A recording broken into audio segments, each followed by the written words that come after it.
Olá, amigos. Eu sou o Tenente-Coronel Aviador Flávio Kaufmann, veterano da Força Aérea Brasileira, segunda geração de minha família na FAB e, como gosto de dizer com muito orgulho, piloto de caça. Antes que os apressados me acusem de flertar com o autoritarismo, eu esclareço, com a serenidade dos que preferem a razão ao grito, que não desejo outra ditadura, ainda que de viés oposto à que nos oprime hoje. Mas temo que, para nos livrarmos da tirania em curso, tenhamos que cumprir o destino trágico das nações que, em vez de progredirem pelo amadurecimento institucional, oscilam entre os extremos de permissividade e de repressão. Em textos anteriores, eu recorri ao conceito biológico da homeostase, esse admirável mecanismo dos organismos vivos de retorno ao equilíbrio como forma de preservar a vida. Pois a sociedade, enquanto organismo social, apresenta comportamentos semelhantes. Quando o sistema é tensionado para além de sua capacidade de absorção, seja pelo excesso de autoritarismo ou de permissividade, uma força inversa, igual e oposta tende a se manifestar, até que, por força da gravidade, o sistema reencontre o equilíbrio estático.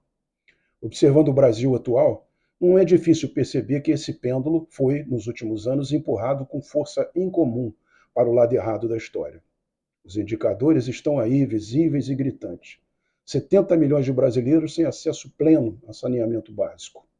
Um IDH estagnado na 89ª posição no ranking mundial. Níveis alarmantes de analfabetismo funcional. Violência urbana comparada às zonas de guerra. Um sistema de saúde pública falido. Produtividade estagnada há décadas. E uma carga tributária escandinava aplicada a serviços africanos. O abismo entre o que poderíamos ser e o que de fato somos mostra, sem maquiagem, um desequilíbrio profundo no pacto social brasileiro. O executivo, loteado entre partidos fisiológicos, administra mal e governa pior. O legislativo, deformado por um sistema proporcional distorcido, permite que partidos elejam bancadas inteiras com votos residuais e distorce a representatividade federativa, premiando estados improdutivos e punindo os mais desenvolvidos. O judiciário, por sua vez, folgado em privilégios, abandonou a discrição republicana e se tornou um ator político partícipe e parcial, intervindo no jogo institucional como juiz, promotor, legislador e até como vítima. Trata-se de um sistema animado por um poderoso conatos, naquele sentido descrito por Baruch Spinoza, ou seja, um impulso de autopreservação que não cede à razão, mas somente à força. Essa máquina de poder não renunciará por apelos morais, pois se alimenta do cinismo e da impunidade. O que vislumbro, infelizmente, é que o excesso de direito típico dos regimes socialistas será inevitavelmente seguido pelo estabelecimento de um governo de força, respaldado inicialmente pela sociedade. E aqui peço a atenção, pois isso poderia parecer apenas um retrocesso. Mas se por essa via reconquistarmos novamente a ordem e com ela a produtividade e dessa emergir a riqueza que eleva a qualidade de vida, talvez descobramos que a liberdade verdadeira, aquela que floresce na responsabilidade, é filha tardia da disciplina e do dever, e nunca da indisciplina institucionalizada.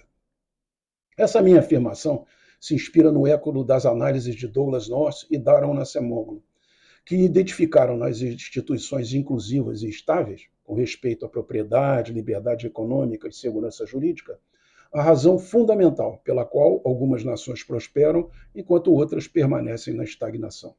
O Brasil, infelizmente, permanece prisioneiro de instituições extrativas que operam para o benefício de castas burocráticas e aristocracias partidárias.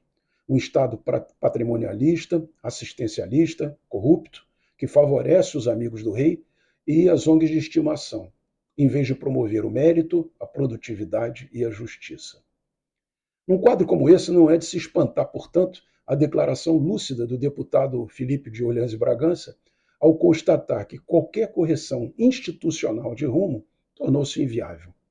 Segundo ele, somente uma força exógena, seja a revolta da sociedade ou a projeção de poder externo de uma potência mundial, seria capaz de forçar o sistema à mudança.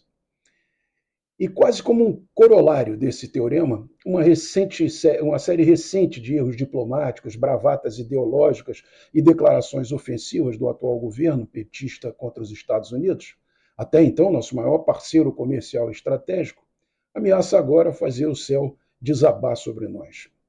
Ao invés de cultivar alianças com democracias consolidadas, o Brasil de Lula optou pela aliança com regimes totalitários, organizações terroristas e estados párias, como se estivesse empenhado em sabotar deliberadamente sua posição internacional. E essa retórica agressiva e anticapitalista, além de nos isolar do mundo desenvolvido, abriu caminhos para sanções, desconfiança comercial e constrangimento geopolítico, colocando-nos na mira direta da maior potência do planeta.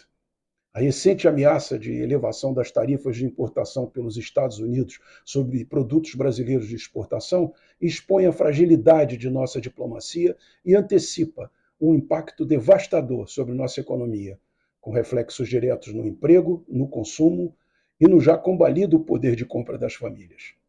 Em minha visão, a perspectiva de uma revolta popular se torna cada vez mais plausível, especialmente diante do desvelamento diário dos erros cometidos por um governo que zomba da realidade com piadas sobre jabuticabas, enquanto o país está em vias de enfrentar um gravíssimo colapso econômico.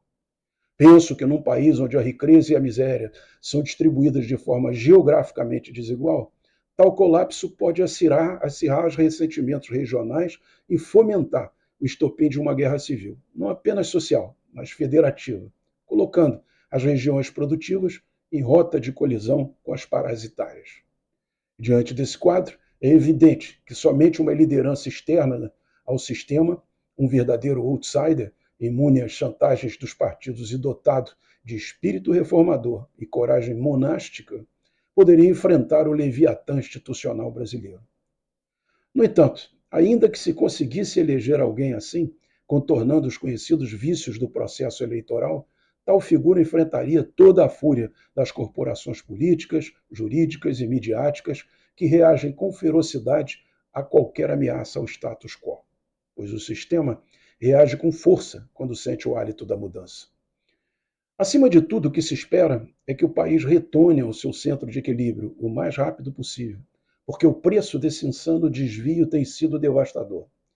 Perdemos tempo, desperdiçamos gerações, envenenamos a juventude com ideologias rasas, transformamos a educação em doutrinação e a política em guerra tribal.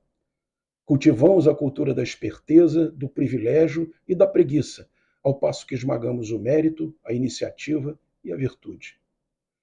E mais doloroso do que tudo, para muitos de nós, mais velhos, é a tristeza de ver estraçalhadas as esperanças de testemunhar um Brasil que honre sua própria grandeza, um Brasil que floresça à altura de sua natureza exuberante e de sua gente generosa. Mas não existe fatalismo na história, já que são as escolhas políticas feitas por elites dominantes que determinam se um país será próspero ou miserável. E no Brasil, essas escolhas têm sido sistematicamente erradas. No entanto, nenhuma mudança verdadeira virá de dentro do sistema, enquanto ele estiver sequestrado por uma casta parasitária e corrupta. Seria preciso uma atitude coletiva de envergadura patriótica, um despertar moral que transcendesse ideologias e conveniências e convocasse cada brasileiro de bem a reconquistar as ruas, as praças e, sobretudo, a honra da nação. Não se trata apenas de se indignar diante da tirania, mas de reagir a ela com a coragem cívica que forjou os grandes momentos de nossa história. O povo brasileiro precisa se erguer para varrer os vendilhões da pátria que se apoderaram do Estado e rechaçar, com altivez, a farsa democrática que esconde uma opressão sem disfarces. Quem ama verdadeiramente sua terra não se acovarda diante dos que tentam destruí-la. Marcha para defendê-la com a alma em chamas e os olhos postos no amanhã. Muito obrigado.